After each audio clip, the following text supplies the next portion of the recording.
Hello and welcome to Storyboard. This is Shibani Gharat. Mondelez India has tied up with Amazon to set up India's first virtual chocolate and sweet store. Also with this, the company has enhanced the gifting experience for consumers, where one can purchase not only the conventional gift packs, but exclusive e-commerce packs as per the relevant occasion. We speak to Ganesh, Kashyap, Senior Director, Global E-Com Growth Platforms and Head E-Com EMEA Mondelez International, about their new e-commerce platform for chocolates and why it is the need of the day.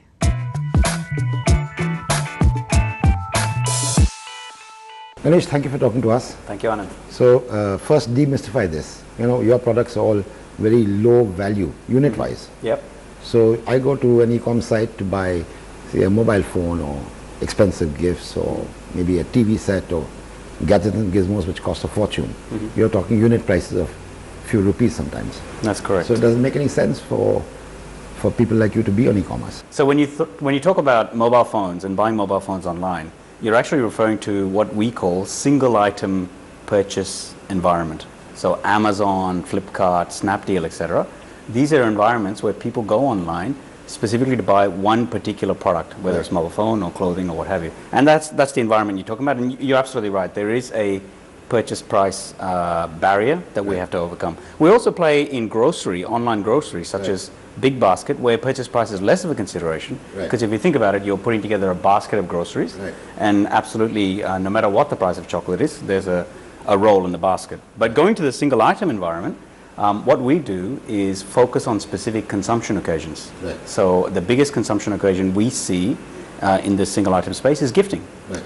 So we tend to take our chocolate propositions, turn them into gifting bundles and gift boxes, personalized gift boxes that trade at a much higher price point to what you can find offline. Obviously, they're a lot more special than what you can buy offline as well, and also more personalized, but nevertheless at a higher price point.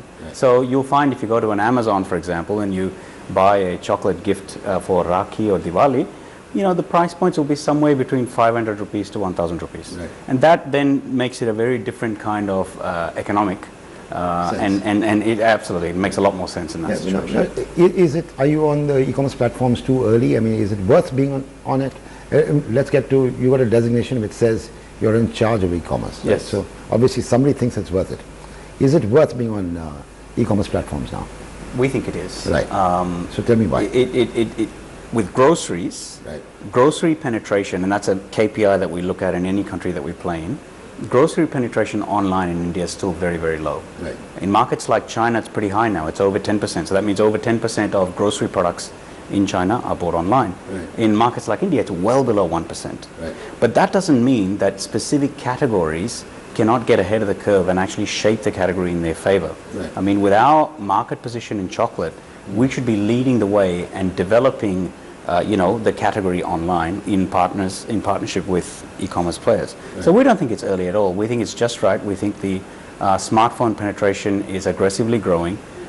Consumers are rapidly shifting online, and therefore the perfect way to get them to start to also get into the habit of buying chocolates online is right now, by shaping the category in this area of gifting, which is exactly what we're trying to do. There's a significant difference in the buying habit, online and offline. In the sense, online price gets heightened, while offline price is not such a focus. So how do you deal with that balance? It's interesting point. So when you talk about Amazon, Flipkart, Snapdeal, etc., these single item purchase environments, and our research shows us in India, and in fact anywhere around the world, consumers are typically, who are shopping on those environments, of a higher socioeconomic bracket, greater levels of education, more disposable income. Having said that, they're also very price conscious for propositions that are the same as what can be bought offline. So if it's a specific product that they know is available in physical supermarkets, what they will do is go from platform to platform, find the best possible deal they can get, and then commit to a purchase. So the trick is to create occasions and propositions that are differentiated from what's available offline. And we've actually seen that because of the nature of the consumer that we're talking about here, greater levels of disposable income, etc., that in fact the willingness to pay for propositions that are differentiated are substantially higher. And so that's where we're focused. We're focused on actually creating propositions that cannot be bought anywhere else, that really resonate, and that consumers therefore are willing to pay. Right. You're talking about an absolute price point. Somehow the psyche of the consumer on e-commerce platforms is, the price is X and I get it at half X or 50% X or whatever it is. So do you face that problem, and if you do, how do you tackle it? And you answered it briefly in the previous answer, but if you can sort of elaborate on that. So like I said, I think when you think about a product that can be readily compared, the price is either compared on the basis of per kilogram or what have you. So for example, if you have a packet of biscuits that can be bought offline, and if we sold a bundle of biscuits that are a larger basket size, then the price per kilogram of that biscuit has to be competitive versus what's available offline. That's the basic comparison that every consumer does online. And they know that they can opt for a bigger basket size because they don't have to carry it home. It will be shipped to their house. So that's one of the convenience factors. So that is a challenge. So we tend to do two things. We tend to take products where the products are the same online versus offline. We bundle them up and deliver a more compelling price point on a per kg basis. Can you give me an example of a product like that? Absolutely. So for example, in the online grocery space, we sell standard blocks of chocolate offline, standard blocks of silk and what have you. In online grocery, we typically do what's called combos. So Anand, if you take this, this is 4 blocks of silk, Cadbury silk, in individually packed boxes, individually packed boxes in a bookcase format. You can see this, we call this a compendium. And then there is on top of that a sleeve, that is personalized to an occasion. In this particular case, it doesn't talk about an occasion. It says season's greetings here, but this could easily say, Happy Diwali or Happy Birthday or what have you. And so this has turned 4 blocks of silk into a gift, right? Now, this proposition isn't available in store. You can't buy this in a store. Therefore, when a consumer comes online and is looking for a gift, right, and they're going to be looking across categories, not just chocolate when they're looking for a gift, they spot this and think this is perfect because this is something that is very self-expressive, that I can, show my intent in giving a wonderful gift, and therefore I'll go for it.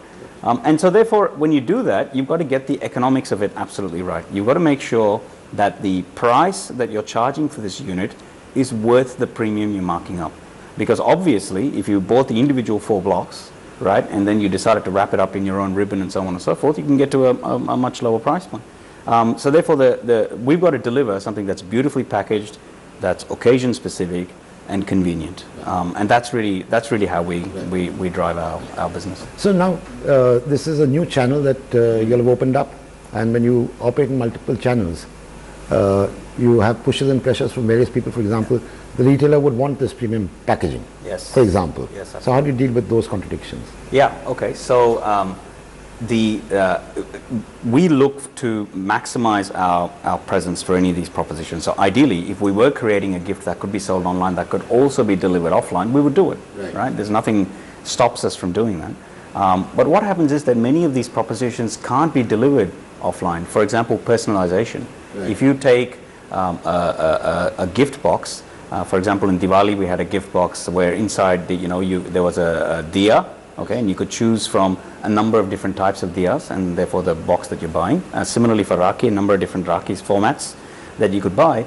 To offer those kind of choices in either a modern trade supermarket, you think about the number of shelf facings you would have to occupy to offer those permutations and combinations, or let alone in a kirana store, would be very, very difficult. So these are difficult to execute offline and much easier to execute online. So actually what we find is our offline customers don't necessarily say to us, every one of those things, you need to also range offline, because it is not practical sometimes. I think for us it's about making the most of the retail environment that you're playing in, and taking advantage of the strengths that online offers. Right. Finally, we come to the marketing of this channel. It's very different from marketing to the normal consumer. So give me a sort of for dummies view on how you market, how you target your consumers, and how you get them to go and click. Sure. Yeah. So as you know, traditionally FMCG companies, marketing is about building brand awareness and driving reach through television or digital or what have you. And typically the historical mindset has been you build a level of mental availability in a consumer's mind, and then you hope that when the next time they're in a store that your brand has made it into the kind of consideration set, exactly.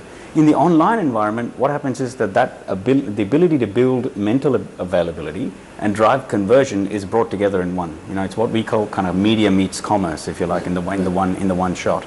And so therefore, there's a whole new potential now. What we can do is use the online real estate that's available, essentially the screen space, to drive emotion, to drive brand connection, and to drive also impulse purchase. And that's exactly what we try to do.